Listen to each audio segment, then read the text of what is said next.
Hello everyone, welcome back to Math with Allison. Today we're working in our integration series, so we're going to be talking about work. So let's go ahead and dive into it. Question of the day, what is work? So here we have, it's the change in energy when a force causes a displacement of an object. So here we have the official definition, the work done by a variable force F, moving an object along a line from x equals A to x equals B, so those are our endpoints, in the direction of the force is written as W equals the integral from A to B of our force function in terms of x. So we're going to go ahead and see this in action. We have, suppose a force of 10 newtons is required to stretch a spring from 0.1 meters from its equilibrium position and hold it in that position. So our first part A is assuming the spring obeys Hooke's law. We're going to find the spring constant K. So here I actually have the formula F is equal to K times D. F represents the force and D represents the distance. So here it took 10 newtons in order to stretch it 0.1 meters. So I'm going to go ahead and divide over that 0.1 in order to get K. And here I'll go ahead and rewrite that. 0.1 is 1/10. So here we have 10 divided by 1 divided by 1 over 10. And when we divide by a fraction, we multiply by a reciprocal. So we get 10 over 1 times 10 over 1. And we can see here our K is going to be equal to 100.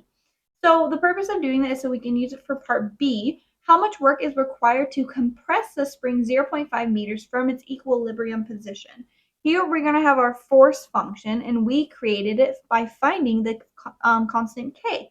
And so now we're going to go ahead and use this. We have the work is going to be the integral. It's going to start at the equilibrium position of 0, and we are going to compress it 0.5 meters. So it's going to go backwards 0.5. And here we're integrating our force function.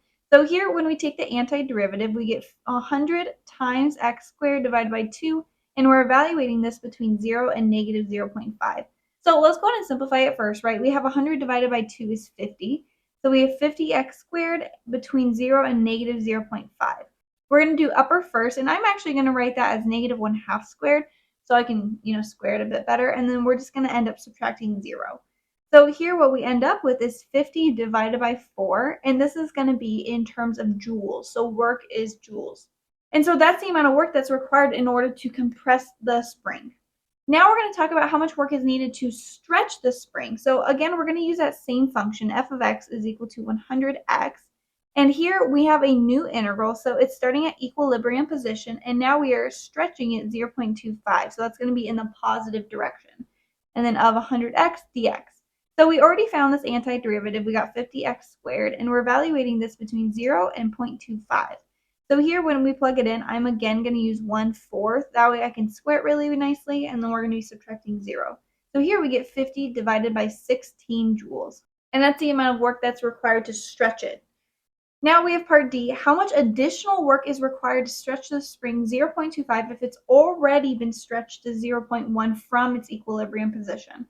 So here we have the work is going to be evaluated. We're using the same force function, right? But we're starting at 0.1 and we're going an additional 0.25. And so 0.1 plus 0.25 is 0.35.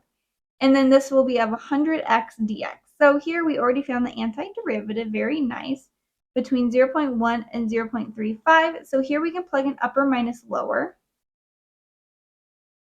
And this right here is going to be equal to 5.625 joules.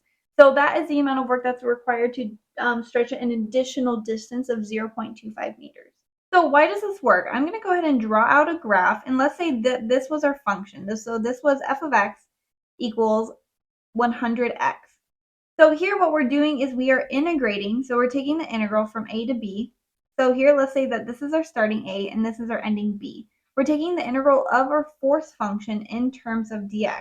And remember, when we integrate, what we're doing is we're finding the area bounded between our curve and the graph. Let's talk about what our units of measurement is. So on the x-axis right here, we actually have units of distance.